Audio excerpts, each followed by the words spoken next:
JMS Flower Farms has been helping grape growers protect their vines from insects and fungal diseases with their exclusive product, JMS Stylet Oil, since 1992. Visit www.styleitoil.com today.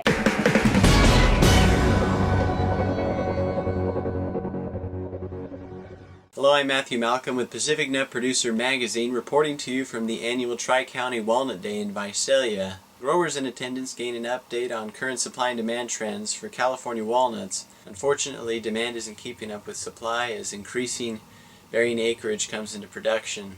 But I'm here with Mike Poindexter, who talked about what he's doing in his nut company to broaden the use of walnuts, thus increasing the demand for California walnuts. We've got some great challenges coming to the walnut industry in the next few years.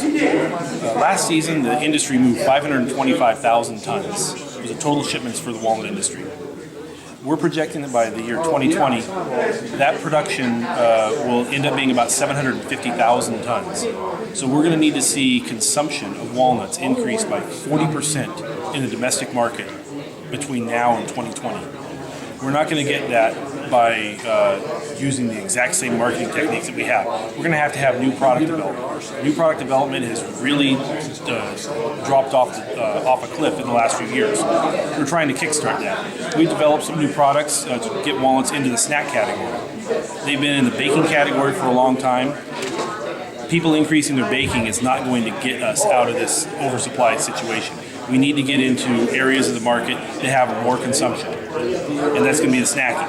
It's also a higher margin item, and it's something that's going to have a better brand identity. So we developed some recipes. We've got a banana flavored walnut.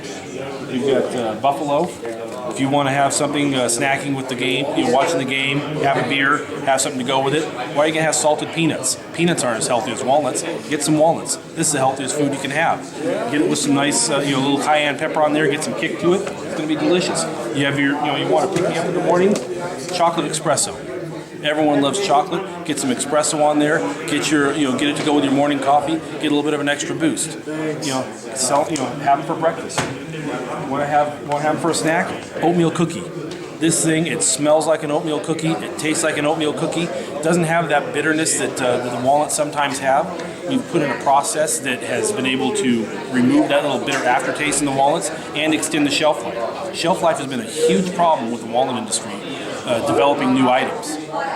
We also have a lot of people in this industry that don't store them properly. You've got to store walnuts properly, put them in cold storage as soon as you can, increase the shelf life, preserve what you have so the best quality gets to the consumer. They've got to have good quality, they've got to have good flavor.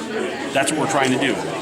Good flavor, good quality, great, delicious product. I had a grower in here, he said, the problem with giving away raw walnuts is you got to tell people what they can do with them. You can put them in a salad, you can put them in your cereal, you can put them in this. I said, you know what? Get these. You want to put them in something, put them in your mouth. That's what we want you to do. Put them in your mouth.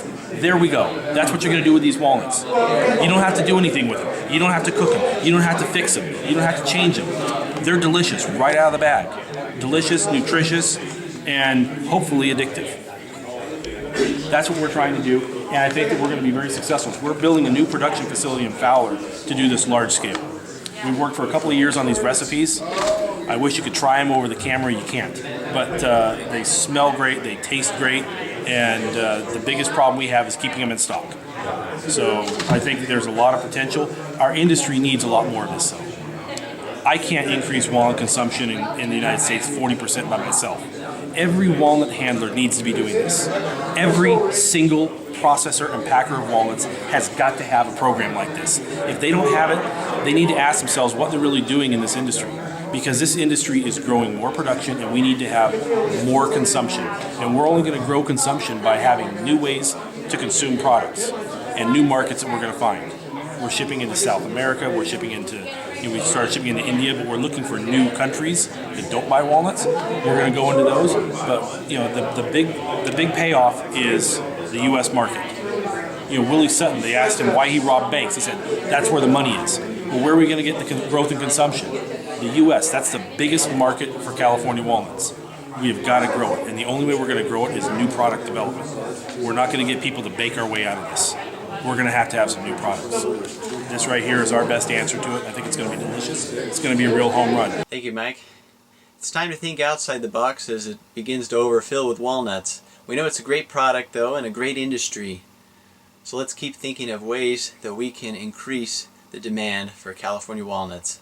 I'm Matthew Malcolm, CaliforniaAgNet.com.